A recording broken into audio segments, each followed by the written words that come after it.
Hello students, welcome back to my channel Ashutosh Math Science Classes. Today I will discuss class 9 subject physics chapter number 3 gravitation. In this video I will discuss the chapter topic Kepler's law of planetary motion. इस video में हम जो discuss करेंगे आपसे वो करेंगे Kepler's law of planetary motion. इससे previous lecture में हम लोग डिस्कस कर चुके हैं न्यूटन्स लॉ ऑफ ग्रेविटेशन को. तो now I will discuss the Kepler's law of planetary motion. तो स्टूडेंट्स Kepler's के बेसिकली 3 लॉ थे, first law, second law and third law. जैसे कि आपने न्यूटन्स में 3 लॉज पढ़े हैं, सेम आपके Kepler's के 3 लॉज थे. तो उनकी स्टडी करने से पहले हमें कुछ बेसिक टर्म्स पता होनी चाहिए. जैसे आप सभी लोग जानते हैं, आपने स्टडी करी है सर्कुलर पाथ. सर्कुलर पाथ क्या होता है? तो जैसे मान लीजिए मैं एक सर्कल बना रहा हूँ,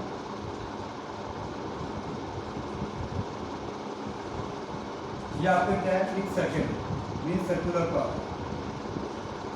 सर्कुलर पाथ.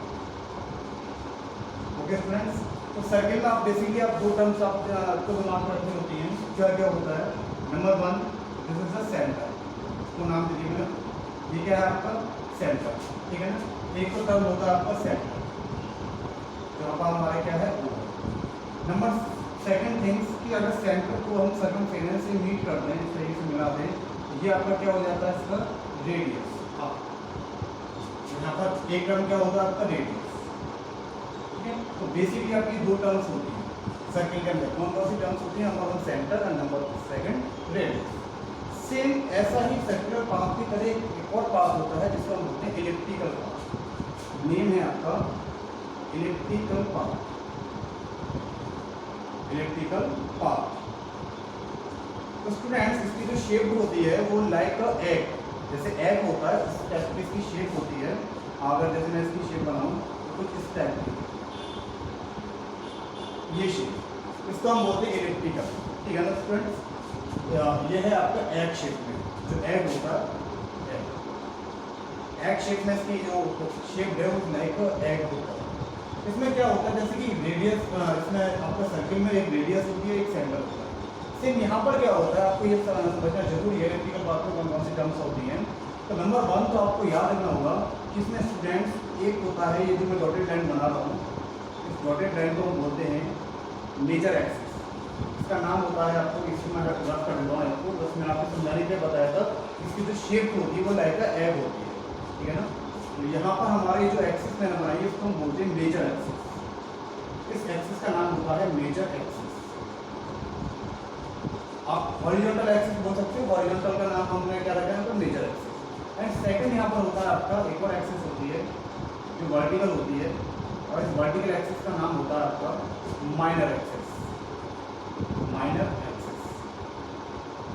तो नंबर फर्स्ट थिंग तो आपको ये समझ में आ गया कि इलिप्टिकल पाथ में कितनी एक्सिस होती है? 2 एक्सिस होती है. नंबर 1 मेजर एक्सिस जो हॉरिजॉन्टल होती है, and number second minor axis जो वर्टिकल होती है. इसके अलावा जैसे सर्कुलर पाथ में एक सेंटर होता है, सेम यहाँ पर हमारा सेंटर की जगह क्या होता है, सेंटर की जगह होता है हमारा फोकस. नाम होते हैं फोकस. और इलिप्टिकल में, इलिप्टिकल शेप में 2 फोकस होते हैं. कितने फोकस होते हैं? 2 फोकस. तो आप एक फोकस को नाम देंगे F1 एंड सेकंड को नाम देंगे F2. Okay students, F1 and F2 2 focus होते हैं. अभी कहाँ लाई करते हैं? तो जो आपने सेमी माइनर एक्सिस में शेप को 2 पार्ट में डिवाइड कर दिया, हाफ पार्ट इधर हो गया, हाफ पार्ट इधर हो गया. तो इस हाफ पार्ट का सेंटर जो होगा वो लगभग बीच में यहाँ पर, इसका एक सेंटर ये हो गया, और इस वाले पोर्शन का सेंटर जो होगा यहाँ पर लाइन. ये मैंने थोड़ा सा डार्क कर दिया. ये 2 सेंटर्स होते हैं. तो ये आपकी फ्री चॉइस है. आप F1 यहाँ भी ऐड कर सकते हैं, यहाँ भी ऐड कर सकते हैं, या F2 को आप यहाँ ले सकते हैं, यहाँ भी ले सकते हैं. आपकी फ्री चॉइस है. तो मान लीजिए मैंने F1 को यहाँ काउंट कर लिया और F2 को मैंने जो लेजर करा वो यहाँ कर लिया. ये F1 एंड F2 ये आपकी चॉइस है, फ्री चॉइस है. आप F2 को यहाँ भी ले सकते हो और F1 को यहाँ भी ले सकते हो, एज योर डिपेंड. ठीक है.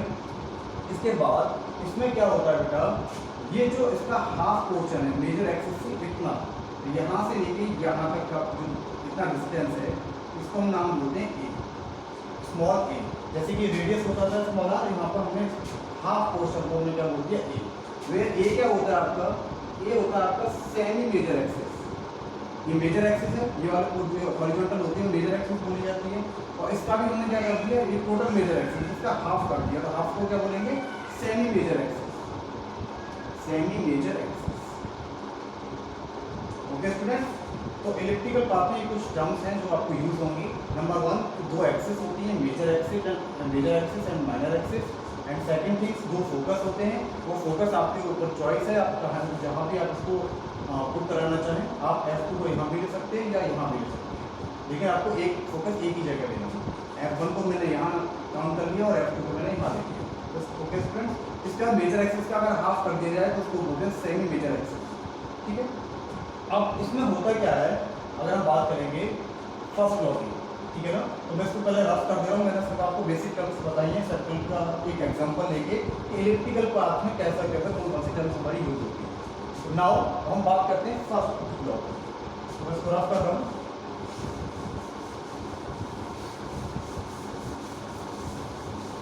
तो स्टूडेंट्स, हम सबसे पहले डिस्कस करेंगे फर्स्ट लॉ।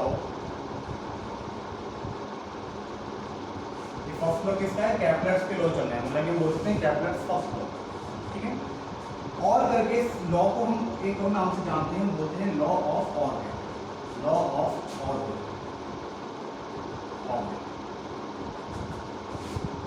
आपके एग्जाम में क्वेश्चन इस तरीके से पूछा जा सकता है, what is the law of orbit. ठीक है ना, या फिर आपसे डायरेक्टली पूछ लिया जाएगा कि what is the Kepler's first law.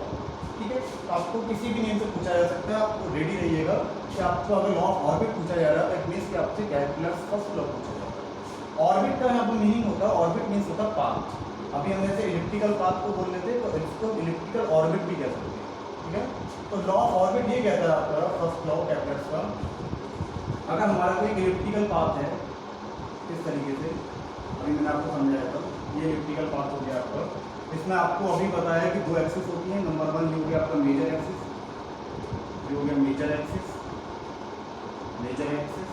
And second things ये हो गया आपका minor axis, this is the minor axis.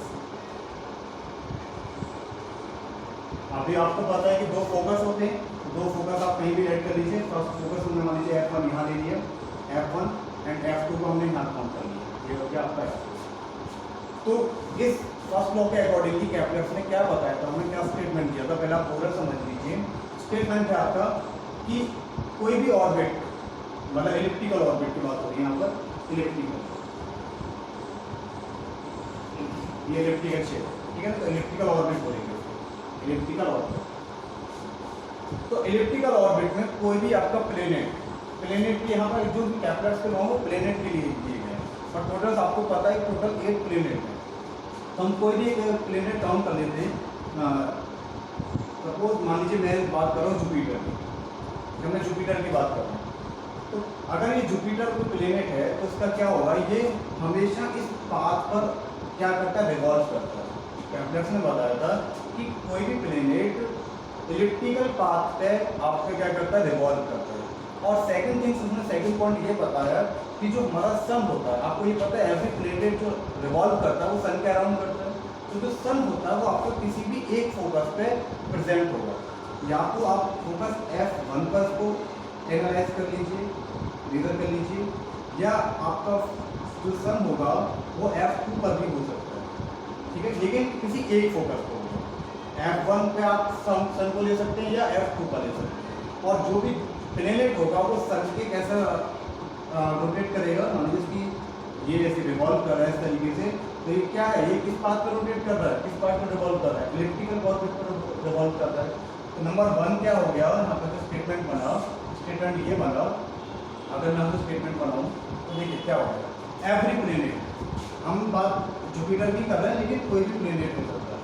तो एवरी प्लेनेट, आपको स्टेटमेंट याद नहीं करना, बस आपको समझना है। तो every planet revolve around the sun, ये आपको बात मैंने अभी बताई है। एवरी प्लेनेट, कोई भी प्लेनेट हो सकता है जो रिवॉल्व करता है अराउंड द सन इन अ कैसे ऑर्बिट पर रिवॉल्व करता है, इलिप्टिकल ऑर्बिट, इलिप्टिकल पाथ। तो इन a elliptical orbit,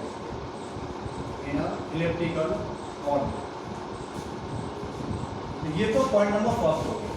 point number first क्या होगा कि every planet revolve around the sun in elliptical orbit या इलेक्ट्रिकल पाथ।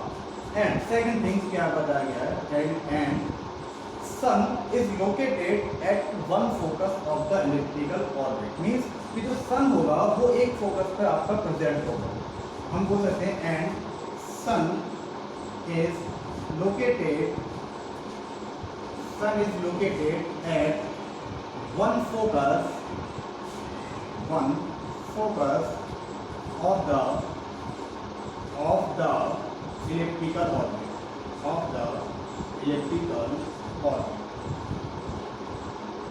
यही होता है बेटा आपका फर्स्ट लॉ ऑफ कैल्कुलस। तो आपको first law I think clear होगा। फर्स्ट लॉ क्या है आपका? फर्स्ट लॉ में आपको बेसिकली बस इतना सा याद रखना है कि कोई भी प्लेनेट जो होता है वो सन के अराउंड इलिप्टिकल पाथ में रिवॉल्व करता है।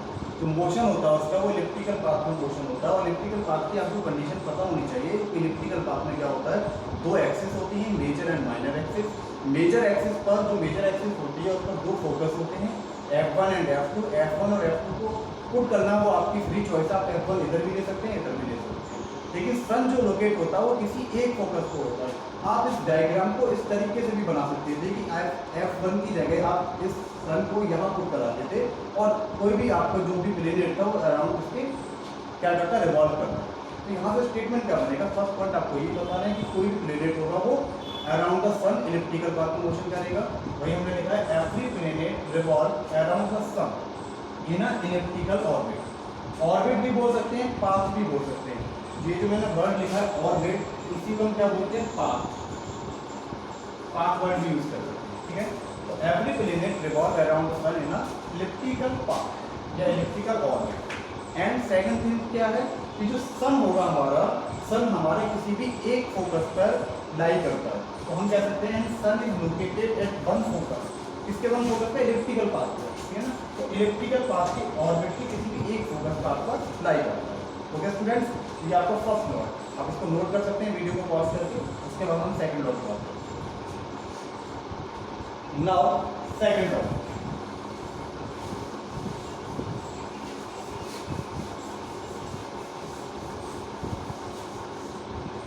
हम बात करते हैं सेकंड लॉ की। तो देखिए स्टूडेंट,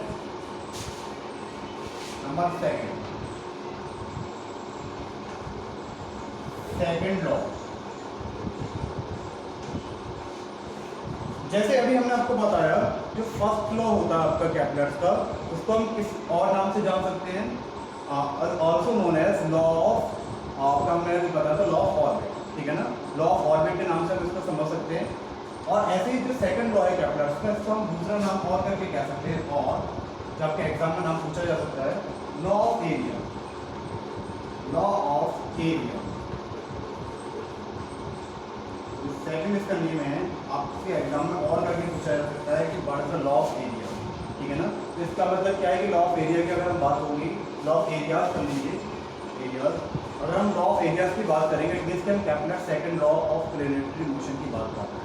ठीक है, तो इसके लिए हमें क्या समझना होगा, कैल्कुलस सेकंड लॉ में क्या स्टेटमेंट है। कैल्कुलस के तीनों ही लॉ आपके जो है वो इलिप्टिकल पाथ से ही रिलेटेड है। तो आपको हर लॉ में इलिप्टिकल पाथ को ही काउंट करना है, कंसिडर करना है। तो देखिए सपोज दैट हमने एक इलिप्टिकल पाथ कंसीडर कर लिया। ये आपका कोई इलिप्टिकल पाथ है। अभी आपको पता है इलिप्टिकल पाथ में कौन कौन सी टर्म्स होती है, दो एक्सिस होती है। नंबर वन ये हो गया major axis, major axis. Second things ये हो गया आपका माइनर एक्सिस, माइनर एक्सिस। ये आपका फोकस F1 हो गया, ये फोकस F2 हो गया। ओके, फिर मैं आपको रिपीट कर रहा हूँ, फोकस आप कहीं भी ले सकते हैं, F2 को इधर भी ले सकते हैं, F1 को इधर भी ले सकते हैं, एज ऑफ चॉइस। ठीक है, अब सपोज दैट हमने सन को काउंट किया F1 पर, मैं F1 पर ही लेके चलता हूँ। ठीक है ना, तो F1 पर आपने सन को काउंट कर लिया। जैसे कर लिया कि जो सन है आपका वो F1 पर है, ये आपका सन होगा। अब यहाँ से अगर हम बात करें, सपोज दैट कोई भी प्लेनेट ले लीजिए, सपोज हमने वही हम जुपिटर की बात कर रहे थे, हमने जुपिटर ले लिया कि आपका वही प्लेनेट है जुपिटर। तो सपोज दैट अगर हम बात करें कि 1 जनवरी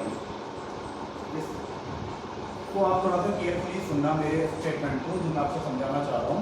आपको फर्स्ट अटेम्प्ट में आपको समझ में आ जाएगा कि इसमें क्या स्टेटमेंट है। अगर मान लीजिए आपने काउंट किया, आपने मेजर किया कि 1 जनवरी को जो जुपिटर था वो इस पॉइंट पर था, ठीक है ना। उसके बाद अगर मैं इन दोनों पॉइंट्स को मिला दूँ, लाइन ज्वाइन कर दूँ जुपिटर एंड सन को, तो ये डॉटेड लाइन आपको दिख रही है। ये डॉटेड लाइन जो है ये सन एंड जुपिटर की क्या कर रही है, मीट कर रही है 1 जनवरी को। अब मान लीजिए 30 जनवरी को हमने 30 जनवरी तो हमने देखा कि जुपिटर क्या है, रिवॉल्व हो रहा है इसकी, तो ये ऐसे इलिप्टिकल पाथ पर रिवॉल्व होता जाएगा धीरे धीरे। जैसे जैसे आपका टाइम पीरियड बढ़ेगा इसकी जो आपकी पोजीशन है वो चेंज होती जाएगी। तो हमने 30 जनवरी को देखा कि ये इस पॉइंट से यहाँ पहुँच गया, और फिर हमने अगर सन से इस पॉइंट को मीट किया लाइन को, तो हमने देखा लाइन कुछ इंक्रीज हो गई, इसकी लेंथ कुछ इंक्रीज हो गई। तो कुल मिला के ओवरऑल आपका 1 जनवरी का आपका जुपिटर यहाँ था, इस पोजीशन पर था ये जुपिटर, और 30 जनवरी को जुपिटर आपका यहाँ पर।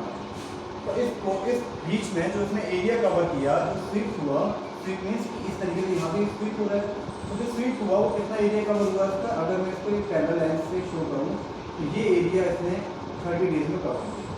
ओके स्टूडेंट्स, अब इसी चीज़ को हमने एनालिसिस करा काफ़ी टाइम बाद, अगस्त में मान लीजिए हुआ क्या कि 1 अगस्त को ये जुपिटर रिवॉल्व करता करता, तो रिवॉल्व करता रहेगा पूरा, ठीक है ना, पूरा 1 ईयर में रिवॉल्व करते हैं। जैसे अर्थ का जो टाइम पीरियड होता है सन के अराउंड रिवॉल्व करने का, वो कितना होता है 365 डेज। ऐसे हर प्लेनेट का अपने अलग अलग टाइम पीरियड होता है। तो मान लीजिए हमने 1 अगस्त को इसको एनालिसिस किया, मैं इसको रख कर रहा हूँ एनालिसिस को, आपको बताइए मुझे कुछ लिखना है।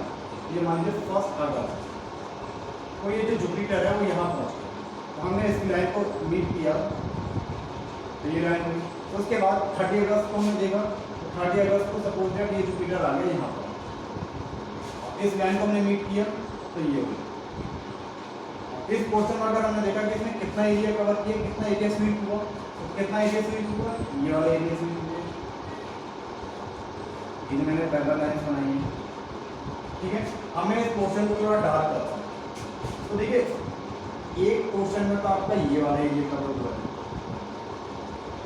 ये कितना हुआ अगस्त के टाइम पीरियड में, और इसको टोटल डेज कितने देंगे, टोटल डेज की अगर हम बात करें टोटल डेज, तो वो आपकी कितने हुए 30 डेज। 30 डेज की बात हो रही है 1 अगस्त से लेकर 30 अगस्त तक, तो टोटल कितने दिन हो गए 30 डेज होंगे। सेम ईयर यहाँ पर अगर हम बात करें तो यहाँ भी क्या है, ये एरिया कवर हुआ, कितने डेज में कवर हुआ ये एरिया, टोटल डेज की अगर हम बात करें तो टोटल डेज आपका हुआ 30। तो आपने एक चीज़ यहाँ पर नोटिस करी, कॉमन क्या चीज़ है कि कॉमन ये है कि यहाँ भी जो डेज है वो नंबर ऑफ डेज दोनों ही कंडीशन में सेम है 30 डेज में। तो इसके अकॉर्डिंगली जो बताया गया था वो ये बताया गया था कि सेम टाइम पीरियड में, मीन्स कि सेम टाइम इंटरवल में 30 डेज जो आपका प्लेनेट है, कोई भी प्लेनेट है, हम जुपिटर की बात करने की चल रहे हैं, कोई भी प्लेनेट हो सकता है, आपका टोटल 8 प्लेनेट होते हैं, कोई भी प्लेनेट हम अगर जुपिटर की बात करें तो जुपिटर की हम कह रहे हैं कि जो जुपिटर होगा वो सेम टाइम इंटरवल में सेम एरिया स्वीप करता है। मीन्स अगर मान लीजिए ये एरिया आपका A1 है और ये एरिया आपका A2 है, अगर नंबर ऑफ डेज सेम है 30 डेज, तो इस कंडीशन में क्या होगा, A1 is equal to A2 होगा फॉर सेम टाइम इंटरवल। तो ये बात आपको समझ में आई क्या है इसमें आपका यही है कि जो सेम टाइम पीरियड में आपका क्या बोल सेम टाइम इंटरवल में आपका सेम एरिया कवर करता है कोई भी प्लेनेट, ठीक है ना, equal area.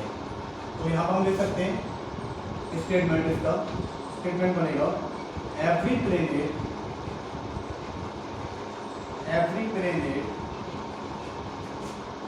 sweeps same area in same time interval।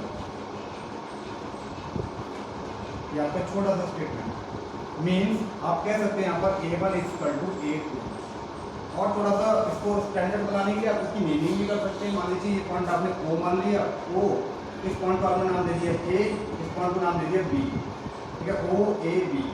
ऐसे इस पॉइंट, ये तो पॉइंट O है, ये आपको नाम दे दिया आपको C, ये दे दिया D। तो आप यहाँ पर लिख सकते हैं इस तरीके से एरिया ऑफ एरिया ऑफ, इसका एरिया का नाम बोलेंगे O A B, area of O A B equal to होगा एरिया ऑफ, इस वाले पोर्शन का नाम क्या है, O C D, area of O C D, ये आपका स्टेटमेंट है। ठीक है, बॉक्स में कहीं कहीं आपको इस फॉर्म में भी दिखेगा, मान लीजिए इसका एरिया छोटा एरिया है, ठीक है ना, छोटा एरिया, तो हम इसको डी ए भी मान सकते हैं। आपको कहीं कहीं ऐसे भी दिखेगा d a 1 equal to d a 2। Okay students, कहीं कहीं आपको ये इस फॉर्म में भी दिख सकता है कि अगर मैं लिख देता हूँ इस तरीके से, मान लीजिए d a upon d t equal to constant, means कि सेम टाइम इंटरवल में सेम एरिया कवर होता है, कांस्टेंट होता है। यही एरिया आगे भी बढ़ेगा, अगर टाइम पीरियड उतना ही है तो एरिया भी आपका सेम रहेगा। तो स्टेटमेंट जो सेकंड लॉ का है वो क्या है आपका, कि every planet sweeps the same area in same time interval. Okay students, ये आपका हो गया सेकंड लॉ। आई थिंक आपको क्लियर हुआ होगा। सेकंड लॉ एक बार मैं आपको रिवाइज करा देता हूँ दोनों लॉज, टू लॉज को। फर्स्ट लॉ हमारा था law of orbit. Law of orbit क्यों बोला जाता है, क्योंकि जो भी प्लेनेट होता है वो एक ऑर्बिट में रोटेट करता है, रिवॉल्व करता है, और वो ऑर्बिट कैसा होता है, इलिप्टिकल ऑर्बिट होता है। कैप्टर्स के तीनों ही लॉ जो आपके हैं वो इलिप्टिकल ऑर्बिट में अप्लाई होने वाले हैं, ठीक है ना, अप्लाई होते हैं।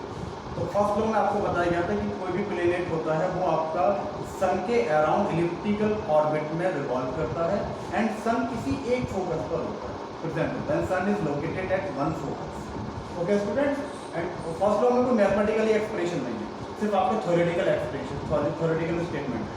तो फर्स्ट लॉ में आपको कोई मैथमेटिकली एक्सप्रेशन नहीं देना। सेकंड लॉ में आपको थोड़ा सा मैथमेटिकली एक्सप्रेशन देना होगा, लेकिन उससे पहले आपको थ्योरेटिकल स्टेटमेंट बताना है। थ्योरेटिकल स्टेटमेंट क्या है, मैंने आपको समझा दिया कि अगर सेम टाइम इंटरवल है, यहाँ भी मैंने टोटल डेज 30 काउंट किए, यहाँ भी 30 काउंट किए, तो सेम टाइम इंटरवल में जो एरिया कवर होगा, जो एरिया स्वीप होगा बाय द प्लेनेट, वो कैसा होगा, इक्वल होगा, अगर टाइम पीरियड सेम है। बट अगर टाइम पीरियड सेम नहीं होगा, मान लीजिए यहाँ पर 25 ले लूँ मैं डेज और यहाँ पर 30 ले लूँ, उस टाइम में आपको क्या होगा, जो एरिया होगा वो इक्वल नहीं होगा। तो इक्वल एरिया की कंडीशन क्या है, इंटरवल सेम होना चाहिए, जो टाइम इंटरवल है। ओके, दूसरी बात आपको थोड़ा सा ग्रेविटेशनल से रिलेटेड कुछ पॉइंट्स बता देते हैं। मान लीजिए जब ये जुपिटर इस तरीके से रोटेट हो रहा है, रिवॉल्व हो रहा है, तो जैसे जैसे ये इधर की साइड जाएगा, यहाँ पर मान लीजिए इस पॉइंट पे होगा, तो इस पॉइंट पे और यहाँ पे बीच की जो डिस्टेंस है वो कुछ ज़्यादा है, तो इसका मतलब क्या होगा कि इस पॉइंट पे जो ग्रेविटेशनल फोर्स होगा वो सबसे कम होगा, और जैसे जैसे ये आगे बढ़ता जाएगा, यहाँ पे ये जो डिस्टेंस है दोनों के बीच की कम होती जाएगी, तो इस पोजिशन में क्या होगा, ग्रेविटेशनल फोर्स क्या होता जाएगा, बढ़ता जाएगा, इंक्रीज होता जाएगा। तो जैसे जैसे सन के नज़दीक आता है, नज़दीक आएगा, उस कंडीशन में क्या होगा, जो ग्रेविटेशनल फोर्स है वो आपका इंक्रीज होगा, तो यहाँ से जो रोटेशन होता है वो थोड़ा फास्ट होता है, तो यहाँ से अपनी तरफ ही जल्दी खींचता है, तो फोर्स ऑफ अट्रैक्शन है वो ज़्यादा लगता है। ठीक है, अच्छा, इसके अलावा कुछ नॉलेज और आपको बता देते हैं। ये स्टेटमेंट आपने नोट कर लिया होगा, जो हमारे ये जो मैंने नाम लिया जुपिटर का एग्जाम्पल लिया है, आप कोई भी यहाँ पर ले सकते हैं। जो टोटल आपके प्लेनेट होते हैं वो टोटल 8 प्लेनेट होते हैं। अगर हम बात करते हैं, मान लीजिए सन है, ये सन है आपका, सन को मैंने ऐसे डिनोट कर दिया सन, ठीक है। तो सन से जो डिस्टेंस के अकॉर्डिंगली आपको अगर मैं इस प्लेनेट को सेट करूँ, तो सबसे पहले जो नज़दीक आता है वो होता है आपका मरकरी। मैं फर्स्ट डाटा लिख रहा हूँ, पूरा नहीं लिख मरकरी, ठीक है ना।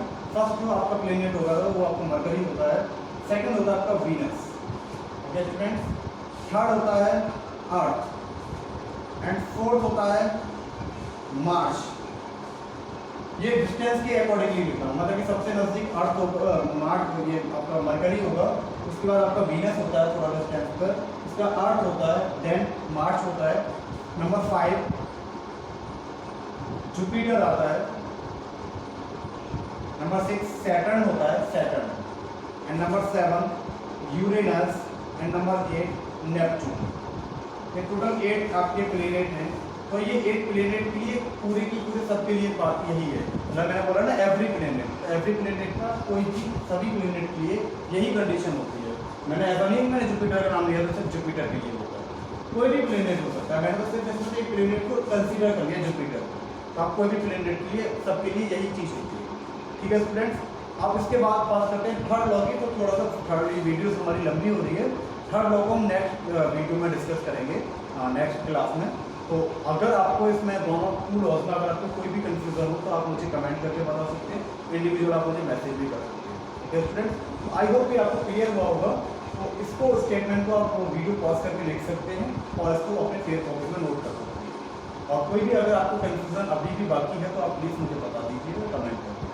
Okay, thank you.